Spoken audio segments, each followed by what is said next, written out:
他の人も来てるかも。あなたのその胸はいつから？いつって中学3年あたりかな。だんだん育っちゃって。それがどうしたの？いえ、理解できたわ。あなたが持て余し気味にしている理由が。そういえばさくらさんと遊ぶのって初めてかも。もしかしてプール好き？হে WhatsApp guys, কেমন আছো সবাই? আশা করি সবাই খুব ভালো আছো। অনলি জাপানিজের আরেকটা ভিডিওতে স্বাগত। তো আজকে আমরা জানবো হচ্ছে ক্লাসরুম অফ এলিটের 7 নম্বর এপিসোড সম্পর্কে। তো এই এপিসোডের নামটা হচ্ছে nothing is as dangerous as an ignorant friend. মানে বুঝতেই পারছো যেটার শাব্দিক অর্থ হচ্ছে অজ্ঞ বন্ধুর মতো বিপজ্জনক আর কিছুই নেই। তো এখানে অজ্ঞ বন্ধু কারা এটা তোমরা একটু পরেই জানতে পারবে। তবে এর সাথে আরেকটা কথা বলি, আজকের যে এপিসোডটা এটা প্রায় হেনতাই টাইপের একটা এপিসোড। প্রচুর পরিমাণে অ্যাডাল্ট সিন টিন রয়েছে। আর তার চেয়ে আরেকটা কথা হচ্ছে সিনেমাতে যে এইসব সিন টিন দেখায়, বুঝতেই পারছো আমি ওয়াটারমেলনের কথা বলছি। সিনেমার চেয়ে মানে বাস্তব মানুষের চেয়ে এই এনিমিতে যখন এসব ওয়াটারমেলন দেখায় তখন বিষয়টা আরো বেশি মনে করো যে কি বলবো ইরোটিক লাগে, বেশি কেমন যেন মনে করো। তো যাই হোক, আজকের এপিসোডে আমি যথাসম্ভব চেষ্টা করবো, আমি এডিটরকে বলেছি ওরা যেন ওয়াটারমেলন আজকে কম দেখায়, মানে প্রচুর দেখাইছে এবং প্রচুর বাজে বাজে, এবং আমরা এই জন্য কিছু সেক্টর বাদও দেবো, মানে সব দেখাবো না। তো তারপরেও তোমার বয়স যদি 15 কম হয়ে থাকে আমি তোমাকে রিকোয়েস্ট করবো এই ভিডিওটা দেখো না, কারণ এটা বাচ্চাদের এনিমি না আর কি। তো যাই হোক, আমি জানি না কোনো বিজ্ঞাপন আছে কিনা, থাকলে শুরু হবে, না থাকলে সরাসরি মূল ভিডিওতে আমরা চলে যাবো। তো যাই হোক, এই এপিসোডের শুরুতে আমাদের হরিকেতাকে দেখানো হয় যে নিজের রুমে শুয়ে রয়েছে, আর তারপর অ্যালার্ম বাজে এবং সে জেগে যায়। আর তারপর হরিকেতা আমাদের কিছু বলে। তো প্রথমে সে বলে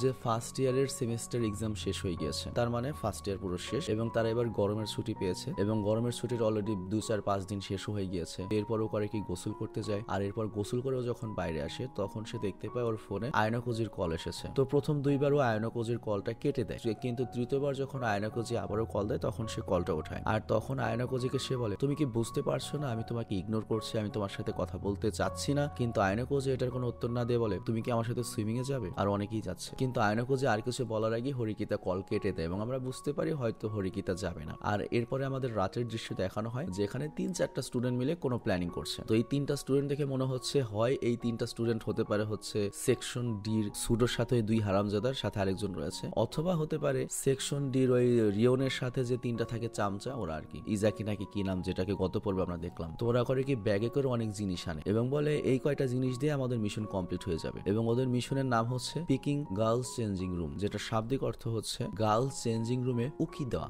পিকিং এর অর্থ হচ্ছে উকি দেওয়া। তো বুঝতেই পারছো ওদের উদ্দেশ্য খুবই খারাপ, এবং আমার যেটা মনে হয় ব্যাগের মধ্যে অবশ্যই ক্যামেরা থাকতে পারে, মানে কালকে যেহেতু সবাই সুইমিং পুলে যাবে এজন্য এই হারামিরা এমন কোনো প্ল্যান করছে যে মেয়েদের আর কি ওয়াটারমেলন দেখবে। তো যাই হোক, এর পরের দিন সকালের দৃশ্য দেখানো হয় যেখানে হরিকিতা আয়নাকোজির কথা মেনে নিয়েছে, মানে বুঝতেই পারছে এটা আয়নাকোজি, love me or hate me but you can't ignore me, এরকম একটা ব্যাপার। তো যাই হোক, সে হরিকিতার পুলে যাওয়ার জন্য জিনিসপত্র প্যাকিং করছে, আর সে যখন বাইরে বের হয় তখন সে ইয়োশুকে আর কারিজোয়াকে একসাথে দেখতে পায়। তো এই ক্যারেক্টার দুটোর সাথে আমাদের ওইভাবে পরিচয় করিয়ে দেওয়া হয়নি, তবে হয়তো ওরা সেকশন ডির ছাত্রছাত্রী আর কি। তো এখানে আমরা বুঝতে পারি ওরা একসাথে ডেটিং করছে। বাহ, এরই বলে ভাগ্য। ক্লাস 1 থেকে গ্রাজুয়েশন কমপ্লিট করলাম, জীবনে একটা প্রেমিকা জোটে নাই, আর এই হালারা প্রথম সেমিস্টারে প্রেমিকা বানিয়ে ফেলছে। তো এরপর ইয়োশুকে মানে ছেলেটি হরিকিতাকে দেখে হাই বলে এবং বলে এখন তো গরমের ছুটি চলছে, তোমার উচিত তোমার বন্ধুদের সাথে ঘুরতে যাওয়া। তো হরিকিতা তখন বলে আমি বন্ধু ছাড়া অনেক খুশি আছি, আর আমি যদি খালি সময় পাই তাহলে আমি পড়তেই পছন্দ করব, মানে একবারে কুত্তার পুটকির মতো চেহারা করে কথা বলে আর কি। তো এই কথা শুনে ওই ছেলেটাতে কোনো রিয়াকশন করে না, কিন্তু ছেলেটার যে গার্লফ্রেন্ড কারুই যাওয়া, ও বলে মনে হয় ওর আমাদের প্রতি কোনো ইন্টারেস্ট নেই, চলো আমরা এখান থেকে চলে যাই। মানে হরিকিতা ক্যারেক্টারটা অনেকটা এরকম, তোমরা যারা ইন্ডিয়ান হাড্ডিকা বাড্ডি দেখেছো, হাড্ডিকা বাড্ডির মধ্যে যে প্রীতি রয়েছে বারায়া মেরে সাথ বাত করনে কে লিয়ে, ওই টাইপ মেয়ে আর কি হরিকিতা। যাই হোক, যারা দেখেছে তারা বুঝতে পারবে কত মজার একটা ব্যাপার। তো যাই হোক, সেটা বড় কথা নয়, সবচেয়ে বড় কথা হচ্ছে এরপর হরিকিতা বলে আমার এখনো পর্যন্ত কোনো বন্ধুর প্রয়োজন পড়েনি, এবং আমার মনে হয় না কখনো প্রয়োজন পড়বে। কিন্তু এর পরের দৃশ্যে আমরা দেখতে পাই ও কুশিদা, সাকরা এবং আয়নাকোজির সাথে রয়েছে, আর ওরা সবাই মিলে ওই 3 বান্দরের জন্য অপেক্ষা করছে। ওই 3 বান্দর কে তো বুঝতেই পারছো। তো এখানে হরিকিতা বলে এই সুডো আর এক কোথায়, ওই 3 বান্দর কই? তো একটু লেট করে ওরা 3জন আসে, আর ওরা 3জনই বাহানা বানায় কালকে রাত্রে আমরা একটু দেরি করে ঘুমিয়েছিলাম, তো এই জন্য সকালে একটু দেরি হয়ে গিয়েছে। কিন্তু ওদের কথা শুনে সাকুরার ডাউট হয়, ওরা বলে তোমরা তো এইমাত্র পুলের দিক থেকে আসলে, মানে দেখো ওরা আসবে হচ্ছে ওদের হোস্টেলের দিক থেকে, কিন্তু বাট ওরা এসেছে পুলের দিক থেকে, তার মানে ঘটনা তো অবশ্যই আছে। তো সাকুরার ওই কথা শুনে ওই 3জন ঘাবড়ে যায়, কিন্তু ওই 3জনের মধ্যে যে লিডার সুডো কথা ঘুরিয়ে নিয়ে বলে আরে এখানে সময় নষ্ট না করে চলো আমরা পুলের দিকে যাই। তো পুলের দিকে যেতে যেতে এক আর হচ্ছে ইয়ামেসি ওই সুডোর সাথে ওই 2 শয়তান ইশারায় কথা বলছিল, এবং তারা কিছু দূর এগিয়ে যেতেই সেকশন সি সেই ইকোনজি গ্রুপকে আমরা দেখতে পাই। বিশ্বাস করো ভাই, আমি নাম সঠিক বলার চেষ্টা করি, কিন্তু অ্যাকচুয়ালি ওদের সবার নাম সঠিক উচ্চারণ করা আমার পক্ষে পসিবল না, বা আমি এত এফোর্ট দিতে পারবো না, তোমাদের চিনাতে পারলেই হয়েছে। আর এর পরের দৃশ্যে আমাদের মেয়েদের ড্রেসিং রুম দেখানো হয়। তো ড্রেসিং রুমে একটা ঘটনা ঘটে, খুবই মজার ঘটনা, আমার বলতেও লজ্জা করছে। আমি আশা করছি আমার পরিচিত মানুষকে এই ভিডিওটা দেখবে না। তো হরিকেতা ইচিওনোচিকে বলে, তোমার ব্রেস্টের সাইজ এত বড় কেন? ইচিওনোচি বলে, তুমি কি মনে করো আমি কি ক্রিম মাখছি বা সিলিকন লাগাইছি? না, এটা ন্যাচারালি বড়। মানে চিন্তা করো ভাই। আর তখন ওদের সবার নজর যায় সাকুরার উপর, আর সাকুরার তো বুঝতেই পারছো সবচেয়ে বড় হয়। তো সাকুরা কিন্তু এখানে বিকিনি পরেনি, তো এই জন্য সাকুরাকে দেখে কুশিদা বলে, তুমি এটা কেন পড়ছো? সাকুরা তো এই কথা বলে না যে আমারটা বেশি বড়। সাকুরা বলে, আমি আসলে কেউ চাই না যে আমার স্কিন কেউ দেখুক, আমি স্কিন রিভিল করতে পছন্দ করি না। অথচ এই সাকুরা কিন্তু ইনস্টাগ্রামের ছবি দেয় বিকিনি পরে, ওয়াটারমেলনের ছবি দেয়। তো যাই হোক, আর তুমি বিশ্বাস করো ভাই, আমরা আর কতটুকু দুষ্টু। এই জাপানে যেসব মানগা রাইটার আছে ওরা ভাই টপ লেভেলের ফাজিল। ওরা করে কি, যখন মনে করো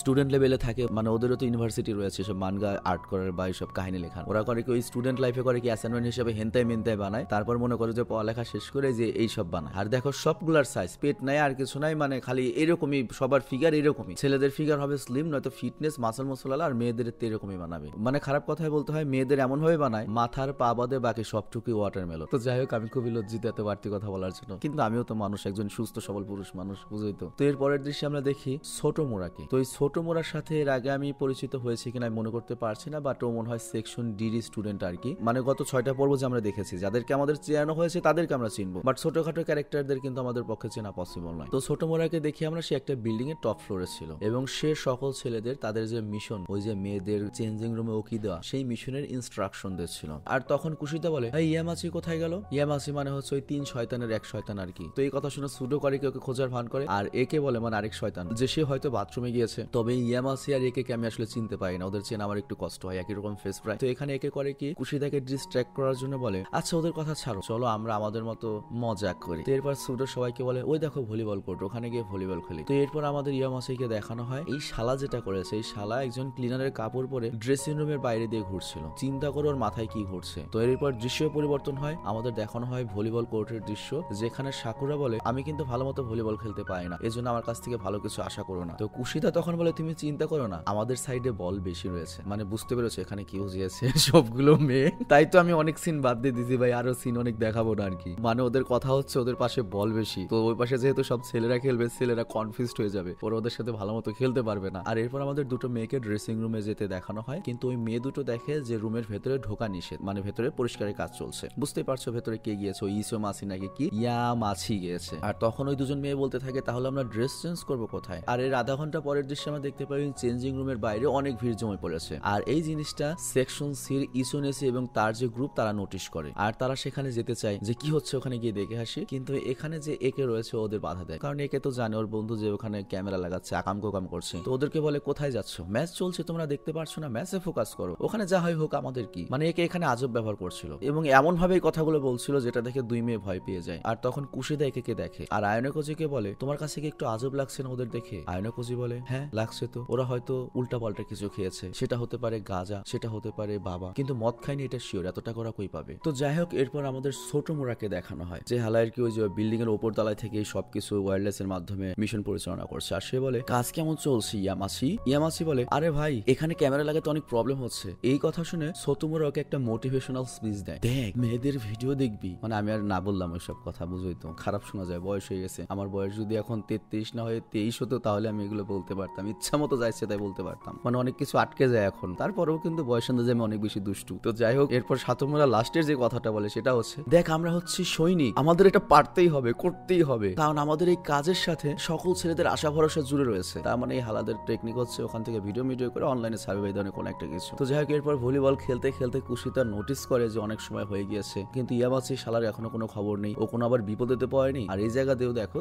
খেয়াল করো, মাঝে মাঝে ক্যামেরা অ্যাঙ্গেল কিন্তু জায়গায় বেজায়গায় যাচ্ছে। তো একে তখন ওকে শান্ত করার চেষ্টা করে এবং বলে, আরে না এরকম কিছুই হয়নি। কুশিতা তখন ওকে বলে, তোমার কি ওর ব্যাপারে কোনো চিন্তা নেই নাকি? তুমি না ওর বন্ধু? কিন্তু তখনই একে চিন্তা করে, কুশিতাকে আমি পছন্দ করি, ও কি ভাববে? ও আবার এমনটা ভাবছে না তো যে আমার বন্ধুর জন্য আমার কোনো চিন্তা নেই? ও যদি এমনটা ভাবে তাহলে আমার কি হবে, আমার কাজ কিভাবে হবে, আমি ওকে কেমনে পটাবো? তো এরপর একে করে কি একটা কোড ল্যাঙ্গুয়েজে বিল্ডিং এর উপরে যে ছোট মোড়া ছিল ওকে বলে, ভাই একটা গড়বড় হয়ে গিয়েছে, আমাদের এই মিশন এখনই বন্ধ করতে হবে। আর তারপরে দেখানো হয় ছোট মোড়া ইয়ামাচিকে ওয়্যারলেসে বলে, ওইখান থেকে তাড়াতাড়ি সরে যাও, মিশন অ্যাবাউট হয়ে গিয়েছে। কিন্তু শুধু এটা দেখে ফেলে যে একে এই নির্দেশনা দিয়েছে, তো এর জন্য রেগে যায়। আর অন্যদিকে কুশিদা ইয়ামাচিকে খোঁজার জন্য যাচ্ছিল, কিন্তু তখন ইয়ামাচি চলে আসে কোথায় থেকে দৌড়িয়ে বলে, আর ইয়ামাচি বাহানা বানায় যে বাথরুমের সামনে অনেক বড় লাইন জমে গিয়েছিল, তো এই জন্য আসতে সময় লেগেছে। আর তখন সাকুরা বলে, আচ্ছা ইয়ামাচি তো চলে এসেছে, তাহলে আমরা রেস্ট নিতে যাচ্ছি। আর তখন একে চেঁচিয়ে ওদের সবাইকে বলে, আরে এখন আবার আমার বাথরুম চেপেছে, আমাকে যেতে হবে। তো এরপর একে করে কি বাথরুমে চলে যায়, মানে ইয়ামাচির বাকি কাজ শেষ করতে। আর তখনই ওপর থেকে ছোটমোরা দেখতে পায় যে রুয়েন ওর গ্রুপ নিয়ে এসেছে, এবং ওরা এসে দেখতে পায় যে ড্রেসিং রুমের বাইরে সানবোর্ড লাগানো। তো আলবার্ট করে কি সেটা ধাক্কা দিয়ে ফেলে দেয়। আর ছোটমোরা তখন এটা দেখে একে কল করে, শালা তুই তো ভেতরে ঢুকেছিস, আমাদের এনিমিও কিন্তু ভেতরে আসছে, ওখান থেকে তাড়াতাড়ি পালা এখনই। কিন্তু ড্রেসিং রুমের সামনে অলরেডি অনেক মানুষ,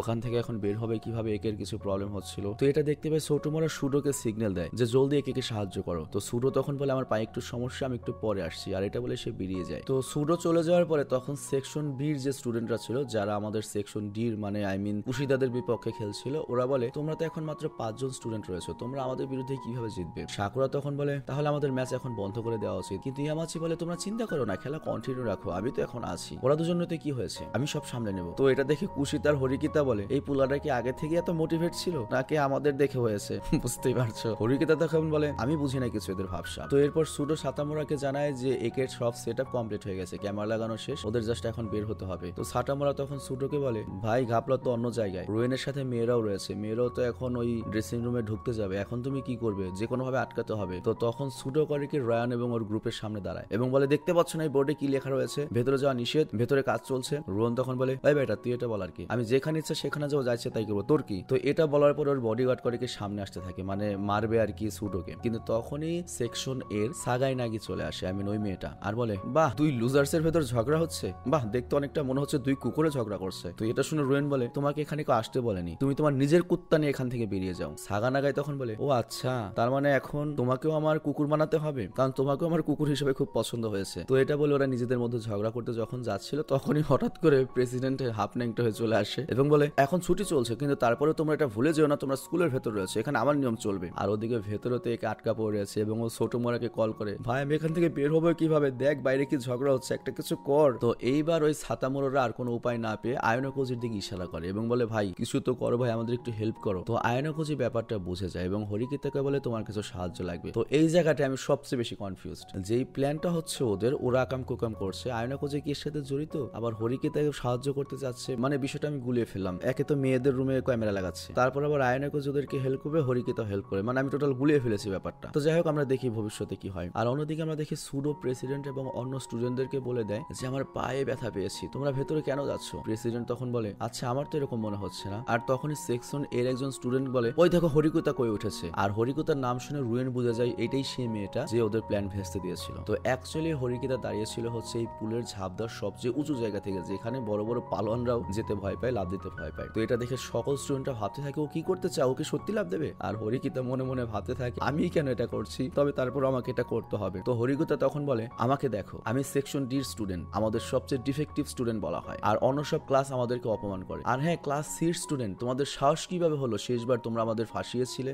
এটা রুয়েনকে বলছে। তবে যা করেছো ঠিক করেছো, তা না হলে বুঝতেই পারতাম না যে সেকশন এতে যেতে আমাদের কি কি আরো সহ্য করতে হবে, কি কি ফেস করতে হবে। মানে এখানে হরিকিতা ইচ্ছে করে ফালতু ফালতু কথা বলে সবাইকে ডিস্ট্র্যাক্ট করছিল, সবার অ্যাটেনশন কেড়ে নিচ্ছিল। তো এই সুযোগে একে বাইরে বেরিয়ে আসে। আর এরপর হরিকিতা তার স্পিচ শেষ করার পরে বলে, যদিও আমরা সেকশন ডির স্টুডেন্ট, কিন্তু আমাদের সেকশন এতে যাওয়া কেউ থামাতে পারবে না এবং আমরা সেটা প্রমাণ করে দেখাবো। তো হরিকিতার এই ফালতু কথা শুনে অনেক ডির স্টুডেন্ট মোটিভেটেড হয়ে যায়, কিন্তু হরিকিতার ভাই প্রেসিডেন্ট এই সবকিছু দেখে খুব এম্বারেস ফিল করে। আর অন্যদিকে সেই 3 শয়তানরা এটা ভেবে খুশি হচ্ছিল যে ওদের মিশন কমপ্লিট হয়ে গিয়েছে, ক্যামেরা লাগানো হয়ে গিয়েছে। আর এরপর আমরা ওই দিনের সন্ধ্যার দৃশ্য দেখি, যেখানে হরিকিতার আয়নাকোজি একসাথে ছিল। তো হরিকিতা আয়নাকোজিকে বলে, তুমি ঠিক বলেছিলে, ও ড্রেসিং রুমে ক্যামেরা লাগানো ছিল, তবে চিন্তার কারণ নেই, ক্যামেরার সকল মেমোরি কার্ড আমি বের করে এনেছি। তো এখানে আমরা বুঝতে পারি যে হরিকিতার আয়নাকোজি মূলত ওই 3 শয়তানকে বাঁচিয়েছে একটা কারণে, কারণ ওরা যদি আকাম করে ধরা খায় ওদের ক্লাসের দুর্নাম হবে, ওরা জাস্ট নিজেদের স্বার্থে এটা করেছে। তো যাই হোক, এরপর আমাদের আগের দৃশ্য দেখানো হয়, যেখানে আমরা বুঝতে পারি যে পুলে যাওয়ার জন্য হরিকিতা কেন রাজি হয়েছে। অ্যাকচুয়ালি আয়নাকোজি ওই সব বিষয়কে আগেই বলে দিয়েছিল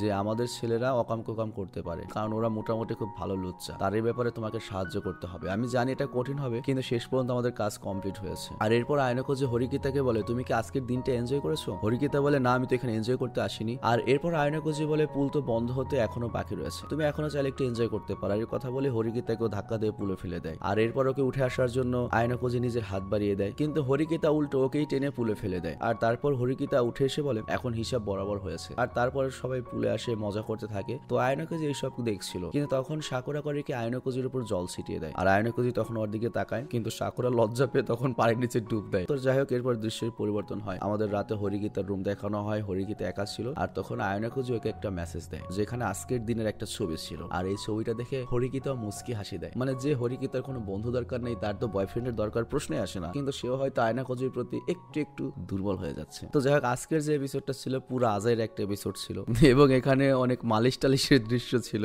যেগুলো আমরা কাট করে দিয়েছি। ওইসব দৃশ্য দিলে এটা মনে করো যে হেনতাই ভিডিও হয়ে যেত, 18+ হয়ে যেত। তো 15+ রাখার জন্য আমাদের অনেক কিছুই বাদ দিতে হয়েছে। তো আজকের মতো আমি বিদায় নিচ্ছি, তোমরা ভালো থেকো, সুস্থ থেকো, টেক কেয়ার, আল্লাহ হাফিজ।